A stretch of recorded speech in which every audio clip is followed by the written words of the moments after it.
सभी बंधु बांधवों का स्वागत और साथ ही इतने सुंदर भाषण सुनने को मिले। श्री राहुल कोटियाल जी का वक्तव्य वास्तव में इस प्रदेश के नव युवकों को, नव युवतियों को एक प्रेरणादायक प्रयास है और निश्चय ही यह प्रयास उत्तराखंड में इस समय जो वयस्क व्यक्ति हैं, जो कि उनके समकक्ष हैं, उनको निश्चय ही प्रेरणा देगा इस प्रकार के कार्य करने की, सामाजिक कार्य करने की, सामाजिक उत्थान की। बहुत प्रसन्नता होती है जब इस प्रकार के व्यक्तित्व सामने आते हैं और मेरे विचार से इसका जो क्रेडिट है वो इनको तो जाता ही है, इनकी अर्धांगिनी को सबसे ज़्यादा जाता है, जिन्होंने पूरे घर को, ये तो बाहर संभाल रहे हैं ना, घर तो उन्हें संभालना है। तो कितनी बहुत खुशी होती है मुझे ये देखकर कि पहाड़ की महिलाएं केवल कर्मठ नहीं है, वो बल्कि बहुत ही सुलझी हुई और बहुत ही आगे भविष्य दृष्टा की तरह काम करती हैं। मुझे बहुत खुशी हुई आप लोगों से मिलके यहाँ पर, बहुत अच्छा हो गया। श्री भारत भूषण जी का वक्तव्य निसंदेह बहुत सारगर्भित और बहुत प्रेरणादायक है।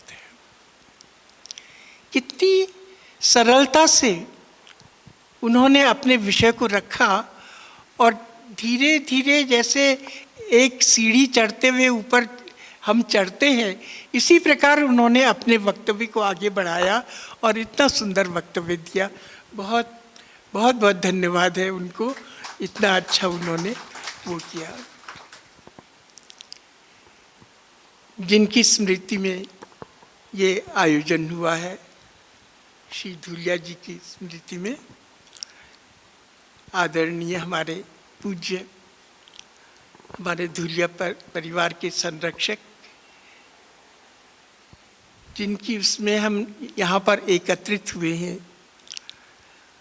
वे वास्तव में ये व्यक्तिगत अनुभव के आधार पर भी कह रही हूँ और वैसे भी कि हमें अपने पिताजी से कुछ बात कहने में तो हम माँ के पास जाते थे और माँ से कहते थे कैसा है ये, पिताजी को कहना है, पिताजी डायरेक्ट नहीं कह पाते थे। लेकिन ससुर जी से कभी ऐसा कुछ हुआ ही, डर ही नहीं लगा, ये वो नहीं। जो कुछ भी परिवार की समस्याएं होती थी वो सब हम एकदम से उनसे कहते थे और तुरंत समाधान निकल जाता था। और कई बार तो हम परिवार में प्रतीक्षा करते थे कि ये बात पहले पिताजी को बतानी है तब जाके होगा। औरों को हम एक तरह से वो जिसे कहते हैं ना थ्रेट देना, तो वो हमारे पूज्य ससुर जी थे। और उनके व्यक्तित्व को मैं क्या कहूँ, एक बच्चे से लेकर वयस्क तक और उससे भी अधिक वो किस प्रकार वो व्यवहार करते थे। बच्चे के साथ बच्चे बन जाना, युवकों के साथ वैसा ही करना, और जो वृद्ध व्यक्ति हैं, जो वय प्राप्त व्यक्ति हैं, उनसे व्यवहार करना। और हमारा पूरा परिवार किस प्रकार कर्म भूमि के नाम से कितने लोग वहाँ आते थे, किस प्रकार से वो करते थे। सचमुच ये ऐसा व्यक्तित्व बहुत होंगे हमारे पहाड़ में, निश्चित रूप से होंगे। ये ठीक है कि सबके बारे में हम नहीं जान पा रहे हैं, लेकिन हाँ, हमारे पहाड़ में ऐसे व्यक्तित्व हैं जो कि परिवार के मुखिया होते हुए पूरे परिवार को संभालते हैं और उनका मार्गदर्शन करते हैं। वो केवल एक अन्य लोगों को तो वो एक राजनीतिक दृष्टि से देखते होंगे या सामाजिक दृष्टि से, पर हम परिवार के लोग उनको परिवार के मुखिया की दृष्टि से देखते थे। और जिसको भी जो समस्या होती थी तुरंत, जैसे कोई हाई कोर्ट और सुप्रीम कोर्ट में जाता है, तुरंत पिताजी के पास जाते थे। पिताजी खूब हंसते भी थे और समस्या का समाधान भी करते थे। ऐसा व्यक्तित्व कहाँ थे, एक ओर तो राजनीति, कहाँ पत्रकारिता और कहाँ परिवार। तो वो परिवार को उन्होंने कभी नेग्लेक्ट नहीं किया, परिवार की कभी अवहेलना नहीं की और परिवार के सभी सदस्यों को उन्होंने उनका उचित स्थान बताया, दिया, मार्गदर्शन किया। ये बहुत बड़ी बात है। हमने जैसे कहा कि जैसे अब मैंने पहले भी कहा, जैसे कि अपने पिताजी से कुछ बात करनी होती तो हम माँ से कहते थे, लेकिन पिताजी से तो डायरेक्ट चले जाते थे।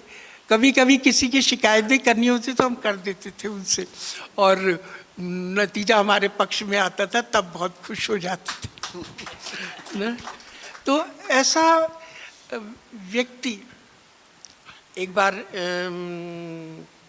मुझे कहीं बोलना था तो वो मुझे कोई मिल नहीं रहा था, वो उसके लिए समाधान, क्या फ्लोरेंस नाइटिंगेल या किसी के विषय में मुझे बोलना था। और मैं तो बड़ी परेशान थी, तो उन्होंने पूछा क्या बात है बेटा, क्यों, क्या? उनका पिताजी मुझे बोलना है, मुझे तो कुछ आता ही नहीं है। तो उन्होंने कहा आओ। वो अपने ऑफिस में जहाँ अपनी कुर्सी में बैठे और उन्होंने मुझको 15 मिनट के अंदर 2.5-3 पेज का लेक्चर तैयार करवा दिया। इतने आसान, इतने प्रगाढ़, राजनीति हो, धर्म हो या परिवार हो, उन्होंने कभी परिवार को नेग्लेक्ट नहीं किया, परिवार को हमेशा सामने रखा। और सबसे अधिक जो प्रेरणादायक चीज उनसे मिलती थी, अतिथि सत्कार। चाहे कोई भी आए, कभी भी उनसे संपादक होने के नाते उनसे बड़े बड़े लोग भी मिलने आते थे और सामान्य लोग भी मिलने आते थे। टिंचरी माई जी जो इस दुनिया में नहीं है, किस प्रकार से वो हमारे घर आती थी और हमारे वाले कमरे में आके एकदम लेट जाती थी और बल्कि पिताजी से कहती थी, धुरे जी मी भी नौटाल छो और तुम्हारे बुआरी भी नौटाल नौटाल में बहुत तेज नंद भैया तुम कन कर। किस तरह से उन्होंने वो, और टिंची माई जी हमारे कमरे में आकर के और बहुत आराम से रहती थी और वो करती थी और कितना आदर करती थी हमारे पिताजी। जो समानता की बात हम सब करते हैं, लेकिन व्यवहार में समानता लाना बहुत बड़ी चीज़ है। वो व्यवहार में समानता लाती थी। जो कोई भी घर में आया वो अतिथि, वाकई अतिथि देवो भव शब्द का वास्तविक अर्थ उन्होंने हमको समझाया। उनकी दृष्टि में सब समान रहते थे, सब समान। तो उनके बारे में तो मैं बहुत कुछ बोल सकती हूँ, बहुत कुछ बोल सकती हूँ। जैसे कि मैंने आपसे कहा कि अपने पिताजी से हमें बात करनी होती थी तो माँ से कहते थे और तब पिताजी से अप्रोच की जाती थी, लेकिन ससुर जी से कभी ऐसा नहीं हुआ। बहुत धर्म हो, राजनीति हो, परिवार हो, उन्होंने सबको साथ लेकर आके बढ़े हुए। और आप सब लोग उनके इसमें आए हैं, बहुत बहुत धन्यवाद आपका। मुझे तो ऐसा लगता है पूरा परिवार ही हमारे उसके लिए, और सचमुच हमारे जो मार्गदर्शक हैं उनके लिए नमन जाता है, सबके लिए ही। मैं क्या करूं, मैं सिर्फ धन्यवाद प्रस्ताव जो यहाँ पर इतने अच्छे वक्तव्य हुए और ये हमारे भविष्य के जो हैं हम इन पर बड़ी आशाएं लगाए हुए हैं और हमें विश्वास है कि ये हमारी आशाओं के अनुरूप कार्य करेंगे और हमें प्रोत्साहित करेंगे, हमें गर्व की अनुभूति कराएंगे। ऐसा मैं उस प्रभु से प्रार्थना करती हूँ। आप सब लोग यहाँ पर आए, बहुत ही आपने उस व्यक्तित्व को सम्मान दिया जो कि समाज के लिए था, केवल परिवार के लिए नहीं बल्कि समाज के लिए। आपका बहुत बहुत धन्यवाद, बहुत बहुत धन्यवाद।